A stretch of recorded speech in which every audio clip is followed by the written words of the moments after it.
doing back there? You don't have to hide from me. I'm as harmless as cherry pie. Those are your hands?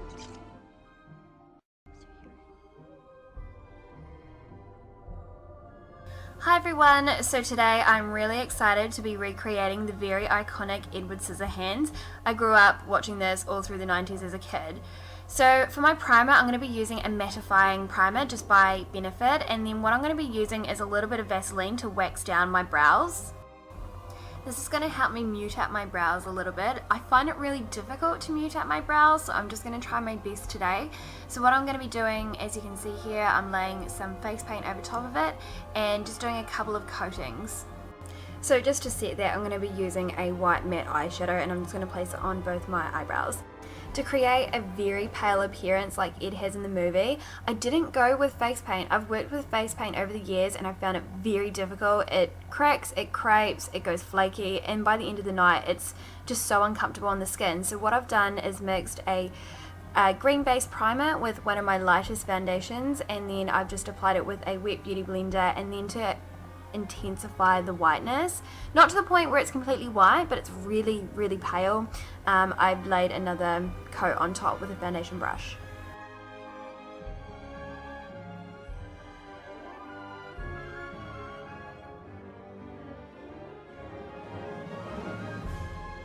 For extra coverage, I'm just going to be using a concealer under my eye and just taking it down towards my nostrils and then blending it out with a wet beauty blender. Don't worry that I haven't added all the products into this tutorial, guys. I will link everything down below, so don't fret.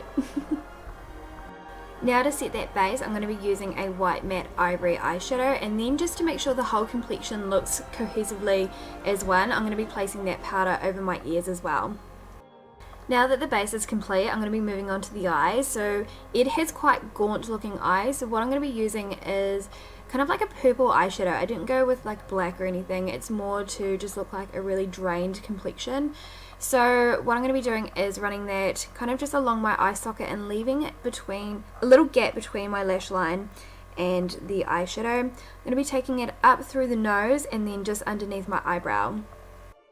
So basically you're just edging out your eye socket, and then as you can see I'm just taking it up a little bit higher. It just creates that little bit more of a 3D appearance about my nose and the structure of it. You don't have to be really specific about the eyeshadow, just make sure it's nicely blended out around the edges, but you know, it doesn't have to be perfect.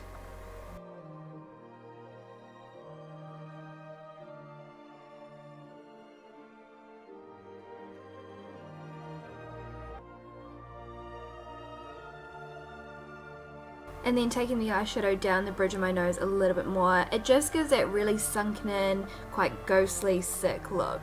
And now I'm going to be using a white matte eyeshadow, and I'm just going to be placing that between that little area I left open between my lash line and my shadow, and then I'm going to be patting it on top of my eye. It kind of gives that appearance that my eyes look quite bulgy. Ed looks like he's got terrible circulation to his lips, so I'm going to be using the same shadow in the middle of my lips and then just start to blend it out very softly. So when I cross-examine the look, his complexion's really similar throughout, so what I've done is used the same shadow again to start hollowing out my cheekbones, and this is just going to give a really good sunken, gaunt out look to my face. Now once we've finished that is the whole base done, and now we're going to start moving on to the scars. So this is the first time I've ever worked with scars, and it is a DIY job, guys, so please do know this is very easy to achieve. So all you're going to need is petroleum jelly, aka Vaseline, and some flour. So what I use is 1 portion Vaseline to 3 portions of flour, and I mix it together.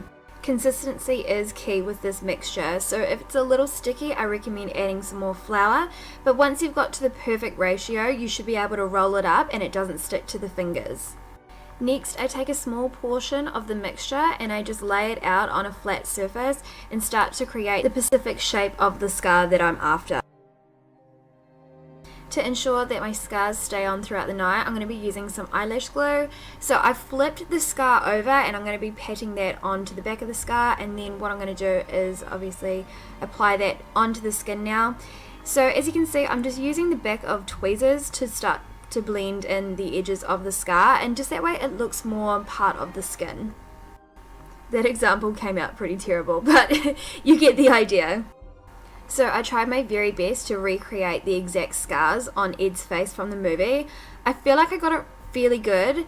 I have to admit, like I said, this was the first time I've ever worked with scars and Vaseline and flour and things like that, so I am really happy with how they came out.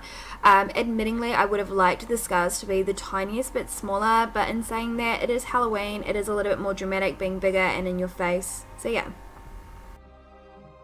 To make sure that these scars looked complete to the complexion, I'm just going to pat some more white ivory eyeshadow on top of it. The split scar was incredibly easy to create. All I did was take a toothpick and run it in the middle of a scar, and then I added that purple eyeshadow from earlier on just to make it look a little bit more aggressive, and then I'm just adding some more shading to the scars. It just gives that more 3D effect to the look. If any of you guys are curious about the durability of the scars, I wore this look easily for 5 hours. Like, I was wearing it around the house for ages. I just didn't take it off. I really wanted to see how it wore. It wore so well. I had no issues even after 5 hours. Just make sure you've got a really good consistency between the flour and the Vaseline so it doesn't feel like it's going to melt off. And now I'm just going to darken my lips a little bit more and just make it look like my lips are a little bit more pierced.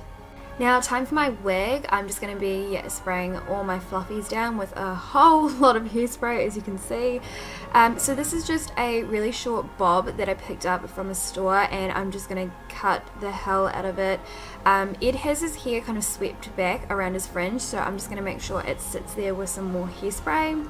And now I'm just going to start cutting out a lot of jagged bits. Definitely a lot at the front, and then just have some really long, like really wispy random ones hanging all over the place, but he has like this real like huge fringe that sweeps over his head, so I just made sure it was quite long there, and just a whole lot of more hairspray. I definitely feel the look isn't complete without some black eye contacts, and this just really finishes off the whole look. So there you go guys, there is my Edward Scissor Hands inspired makeup tutorial. I really hope I did it